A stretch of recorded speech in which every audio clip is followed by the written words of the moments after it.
Hey y'all, so this is going to be my C-section birth video, or telling y'all my story with a C-section of twins. So on February 18th, 2016 was when I went in and had my twin boys. They are now a month old, and I'll talk about that later. So the day of my C-section, I was supposed to be there at 5 and got there around 5:15, which my doctor was pretty understanding about everything because he knows a lot more than I put on here. But yeah, so we got there at 5:15. I went automatically up to labor and delivery.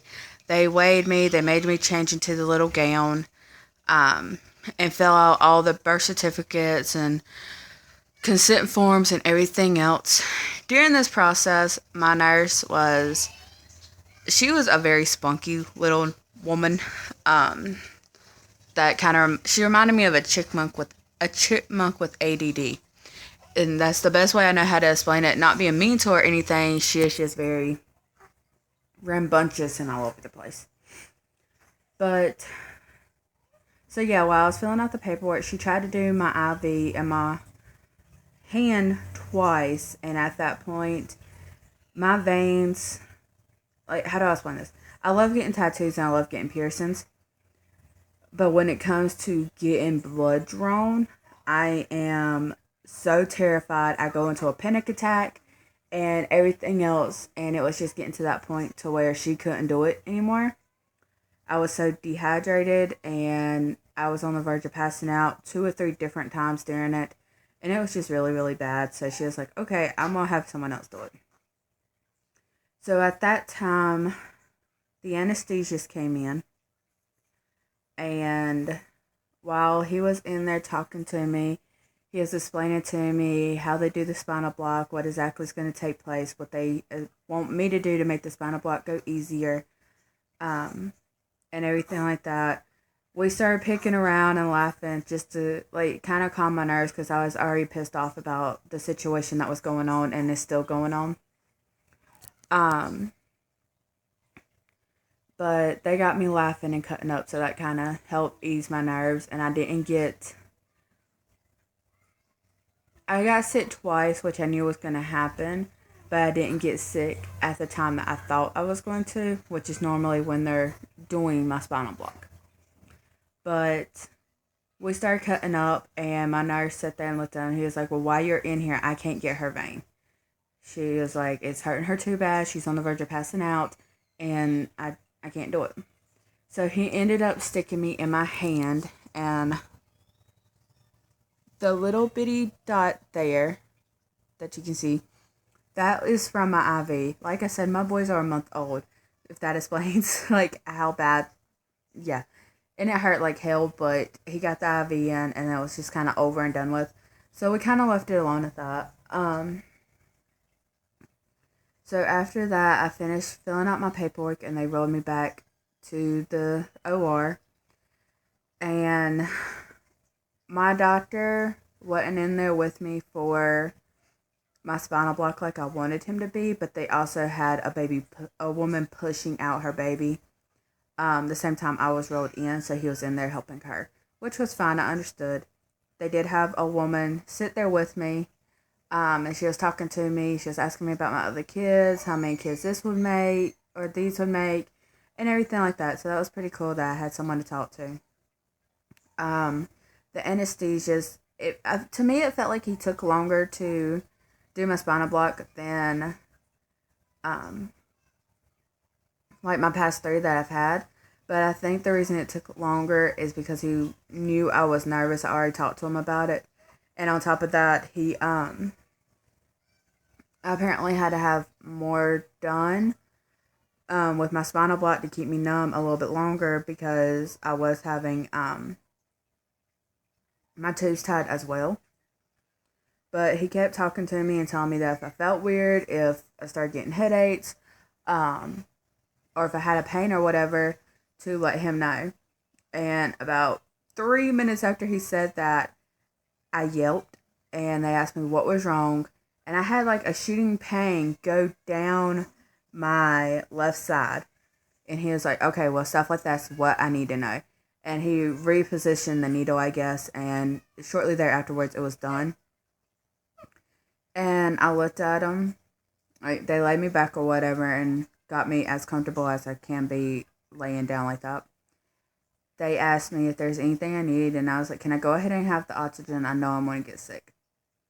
Well, he went ahead and did the oxygen, and I did get sick. I threw up all in my hair, which kind of irritated me, but at that point, I was no longer caring. But, so yeah, I did get sick. They started doing my C-section and everything. My mom came in and sat with me, and she, like, told me she was there. My anesthesiologist was awesome. He was rubbing my head. He was rubbing my nose, and he was like, just relax. Like, you got to relax.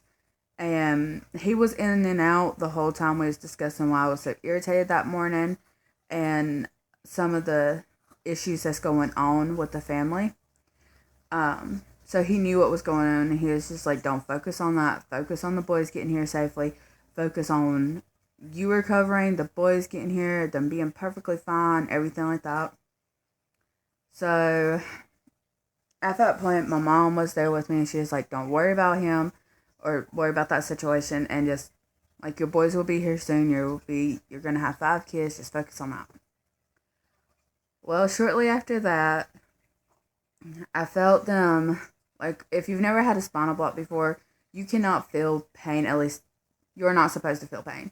And I didn't feel any, but, like, when you're numb or your legs asleep and you can feel it moving, but you can't move it, that's what I was feeling when they was pulling out the boys. So they pulled out Grayson first, and the people, my doctors, I was having Palmer and Kirsch. So Kirsch was the assistant to Palmer. And with the boys being a month premature and being identical, they wanted to make sure that they had another doctor to go ahead and get everyone squared away like they needed to be. So Palmer pulled out Grayson. And the anesthesiologist looked at me, and he was like, well, it's a boy. And then he was like, oh, wait, that's a boy too. So they put them out really, really close together. And after everything was settled down, I found out that the boys were both born at 7:40 in the morning on the 18th. So that was pretty cool. They can't really bitch about who was earlier by a minute or whatever. That one was earlier by, like, I don't know, 5 seconds maybe. But, so they let me take pictures, and I noticed that the anesthesiologist, or it probably wasn't an anesthesiologist, it was probably one of the pediatric doctors, was taking a picture, and he's like, okay, Nana, or Grandma, we gotta hurry up here. And that kind of worried me because I didn't know what was going on. But, and I'm going to get emotional on this, so I apologize in advance. But they went ahead and took the picture, and they rushed the boys off. Wow. They was gone in the nursery. I did not see them for probably about the first 14 hours. I could not see my boys or anything like I saw them through the nursery. Okay. Sorry, y'all. Like I said, this is kind of emotional. But, I saw them through the nursery, and they was like, you gotta focus on you getting better so that you can focus on the boys. So time went by, and I was getting irritated at this point, wondering why I couldn't see the boys, because I had already been back in the recovery room, and then I went to the mommy level, which was just through the door or whatever, but that was where you're supposed to be with your babies. And I wasn't, so it kind of pissed me off. Well, it took a little while for the doctors to come in, but they said that from where there is a month premature, the lungs wasn't as strong as they would like, and they need help breathing. So both the boys was on oxygen. And they started off at like 8%. And like now, like a regular person who has strong lungs or whatever, you only breathe in like I'm wanting to say like it's 2.5 or something like that, and I may be totally wrong because this was like a month ago that they told me all this information. But they was on a lot higher oxygen than they needed, and they was to the point of worrying that if they took them like just straight off the oxygen without weaning them off, that their lungs wouldn't cope well and it could kill them. So more time went by, and they asked me if I wanted to go see my sons. And I'm sitting here like, that's a really stupid ass question, since I've been sitting here bitching that I haven't been able to see my sons, like see them to where I can touch them, and that I have to look at them through a glass. Like, are you serious right now? Yes, I want to see my kids. So there's like, okay, well, to do that, you have to stand up. If you cannot stand up, you cannot go back into the nursery. And then it's like, you gotta tell us if you're hurting, if you're, like, obviously you're gonna be hurting, you just had a C-section. But if, like, I started getting dizzy, if the pain was too much, or something like that. And when I stood up, I was to the point of crying. My head, like, I automatically started getting dizzy. And I felt nauseated, but I was not gonna tell them that. I wanted to see my boys so bad. I was not gonna give them any reason to keep me from seeing my sons any longer than the 14 hours it took for me to even see them the first time and being able to touch them. So I wasn't going to do that. And I know this video is dark, I apologize. So they asked me if I was okay, and I'm like, yeah, I'm fine. I'm perfectly fine. I just want to see my boys. So they rolled me back in a wheelchair to the nursery, and I got to sit in there. And at first I started off holding Grayson, and which was baby A, by the way. And then Caden started acting up, and it's like, well, let's do skin to skin with both of them, and maybe it will help. Caden realized that he's got to force himself to be able to breathe and stuff to be out there with you. So I was holding both of them, and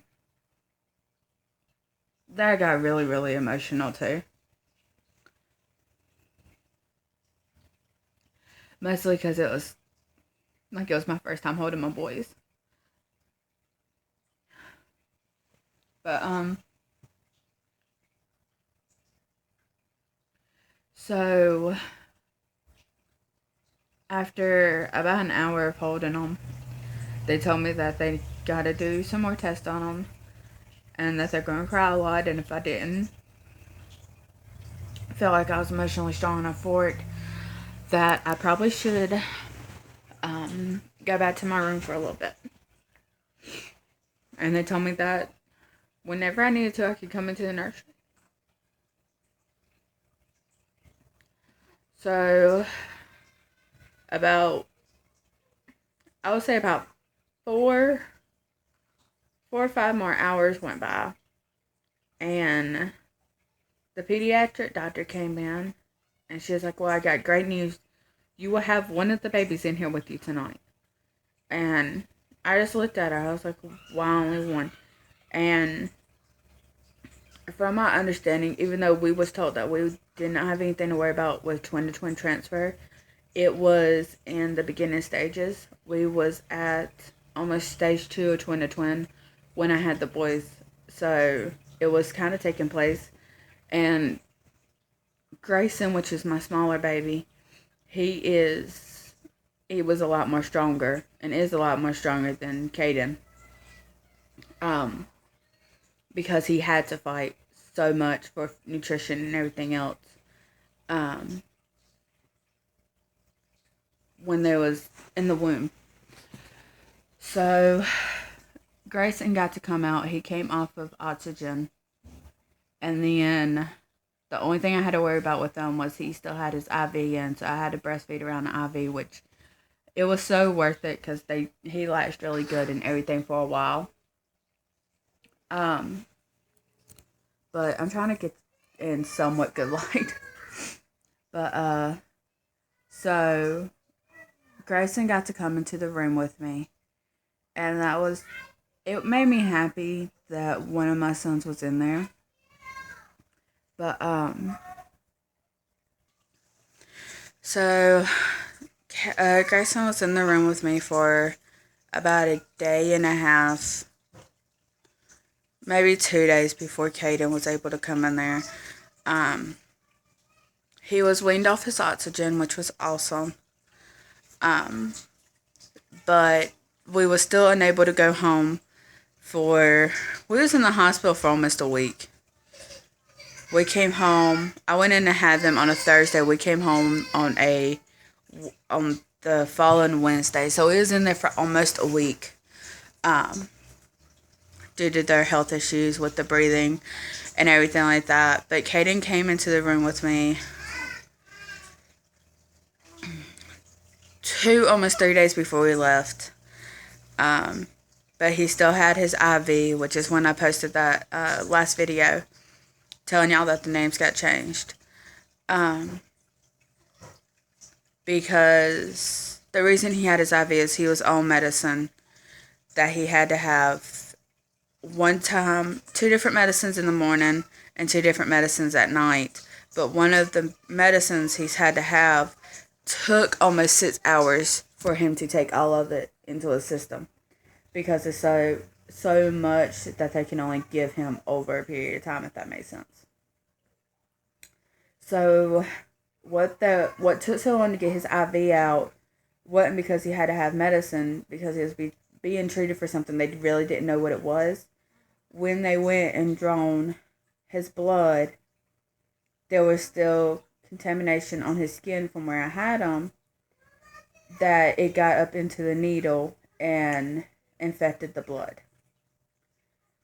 So because of that, it was showing that he possibly had a deadly virus, and they considered sending him to a big children's hospital here that would put him in the NICU and everything like that. And that broke my heart. Having one of my kids in the nursery hooked up to oxygen and on IVs, it broke my heart seeing him like that. So all these moms and dads out here who has to deal with their kid being in the ICU or the NICU for months and having feeding tubes and IVs and everything connected to them, and not really being able to tell if your baby's gonna make it or not, I give them all the props in the world. Like, obviously I know that I would have had to do that if that's what one of my kids needed. But that would break my heart into a million pieces. So I give y'all mamas credit. I really do. But the boys got to come home the Wednesday after they was born. Grayson weighed 5'5", and I don't remember how long he was. I think he was 14.5 inches long, or 19.5 inches long. And Caden weighed 6'14", and I think he was 20 to 21 inches long, somewhere in there. And like I said, they was both born at 7:40 in the morning. And they're perfect. They're my little troopers. They're my little fighters. There was a lot that I skipped over in this video, mostly because a lot of it was drama, and that's not something I want to relate to the boy's birth. But I am going to cover in another video, because I've been bottling everything up for so long with this stuff going on that I need to let it out, and I know I do, but I can't let it out to someone who knows the situation 100%, because there are so many different sides to this, and it's ridiculous. But I'm going to show y'all the boys, or attempt to show y'all the boys the best I can, because I can't turn my camera around. And like I said, the wind is blowing and it's raining here. But like I said, the boys are a month and 1 day old today. So they're a little bit more chunkier than the last time y'all saw them. But this is Grayson. And yes, they're in pink bouncers. And there's your Grayson.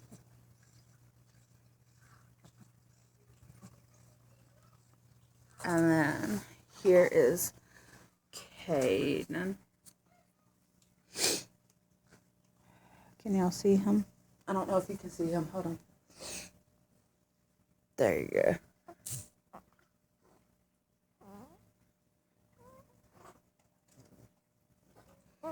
And that's, oops, there you go.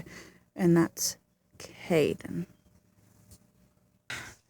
But I think after I upload this one, I will do our 1 month postpartum video, and then probably why I changed their names. But thank y'all for watching and being patient with me, and I hope y'all have a good day. Bye.